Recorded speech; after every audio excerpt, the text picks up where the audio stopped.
लोकसेवा आयोगाच्या परीक्षेमध्ये घवघवीत यश प्राप्त केलेला अक्षय मुंडे माझ्यासोबत आहे. परळीच्या पांगरी गावामध्ये वाजत गाजत ग्रामस्थांच्या वतीने त्याची मिरवणूक काढली आहे. सत्काराचा कार्यक्रम पार पडला आहे. दादा, एवढं मोठं यश संपादन केलं आहे, एवढी अपेक्षा होती? अपेक्षा तर होतीच, कारण वर्ष घातले होते. अनप्रेडिक्टेबिलिटी आहे एक्झाममध्ये, पण प्रयत्न केले होते. एक पॉझिटिव्ह फिलिंग होती. 5-6 वर्ष घातले होते, चुका केल्या होत्या खूप, त्या चुका सुधारल्या आणि फायनली झालं. अपेक्षा आणखी चांगली होती, बट ठीक आहे. अभ्यास वगैरे कसा करावा लागायचा? कारण की प्रत्येक विद्यार्थ्याला असं वाटतं की अभ्यास कसा करत असतील, इथपर्यंतचा टप्पा जो आहे तो अक्षयनं पार केलेला. नाही, अभ्यास प्रत्येकजण करतं यू पी एस सीमध्ये येणारं, कारण त्या प्रोसेससाठी, यू पी एस सीसाठी नंबर ऑफ आवर्स तुम्हाला स्पेंड करावेच लागतात. आणि एकदा तुम्ही प्रोसेस अंडरस्टँड केली आणि तुम्ही जर ते गोल बनवला तुमच्या लाईफचा, तर डेफिनेटली तुम्ही करावंच लागतो. तुमच्या यशाच्या अगोदर क्लास 2 अधिकाऱ्यांची आम्ही प्रतिक्रिया घेतला. ते काही जण म्हणले की आम्ही मोबाईलचा पण वापर करत नव्हतो. तुम्ही मोबाईलचा वापर करत होता की नाही? नाही, मोबाईल नव्हतो वापरत मी जेव्हा बी लायब्ररीमध्ये जायचो, मोबाईल बंद करून वरच्या लॉकरमध्ये ठेवायचो. मोबाईल एक बॅड हॅबिट आहे. तुम्ही बघत राहायला अर्धा तास गेलेलाही कळत नाही, आणि थोडंसं कम्पिटिटिव्ह एक्झामला दूर राहणं चांगलं असतं. मोबाईल एक टाईम ठरवून तुम्ही वापरू शकता, याचा काही प्रॉब्लेम नाही, पण लांब ठेवलेला, मला वाटतं की लांब ठेवलेला बरा. हे सोशल मीडिया आहे सध्या. क्लासेस वगैरे कसे करायचे? मी क्लासेस केलेले नाहीत, कोणत्या कोचिंगमध्ये मी जॉईन केलेलं नाही. स्वतः चुका केल्या, स्वतः इम्प्रूव्ह केलं. काही जागी फक्त टेस्ट सिरीज लावलेली आहे.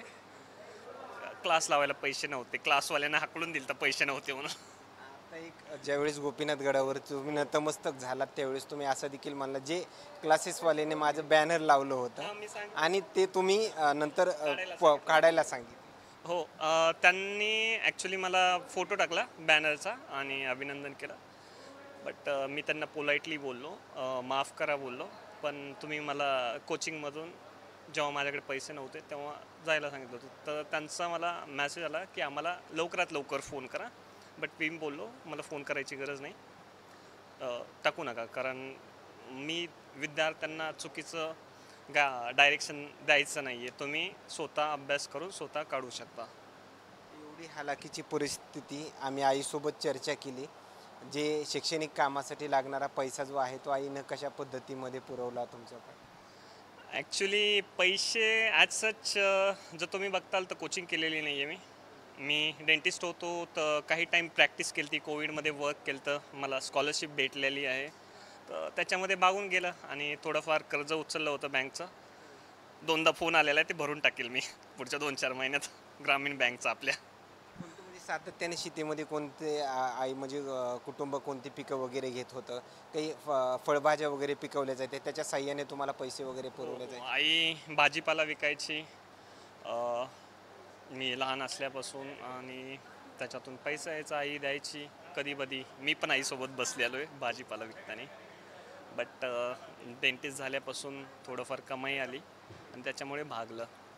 हा जो आहे आजचा जो सत्काराचा कार्यक्रम जो आहे तो ग्रामस्थांच्या माध्यमातून झाला आहे. या सत्काराच्या प्रत्येक साहित्याला, साहित्य खरेदी असेल किंवा इतर काही वस्तू खरेदी असेल, प्रत्येकाचा पैसा लागलेला आहे. एक वेगळं ह्या सत्काराचा कार्यक्रम जो आहे तो आपल्या मूळ गावामध्ये पार पडेल आणि एवढ्या आनंदाच्या वातावरणामध्ये ही अपेक्षा एवढी अपेक्षा नव्हती खरं सांगा. एवढं माहिती होतं की करतील, पण हे सर्व काय अभूतपूर्व झालेलं आहे, कधी विसरू नाही शकत.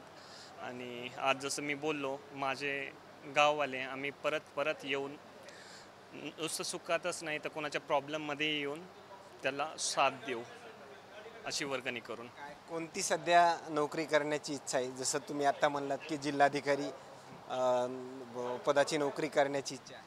हां, बिलकुल. जो कोणी यू पी एस सी करतो त्यांना, मोस्ट ऑफ लोकांना आय एस एस व्हायचं असतं. बट ठीक आहे, मी खुश आहे सध्या.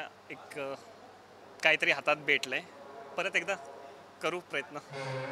प्रत्येक जण इथं आलेला व्यक्ती म्हणत होता की ज्यावेळेस तुम्ही नोकरी वगैरे जॉईन करता, गाव पातळीवरल्या ज्या काही अडचणी आहेत त्या अडचणी अक्षय तू पुढल्या काही कार्यकाळामध्ये सॉल्व कर.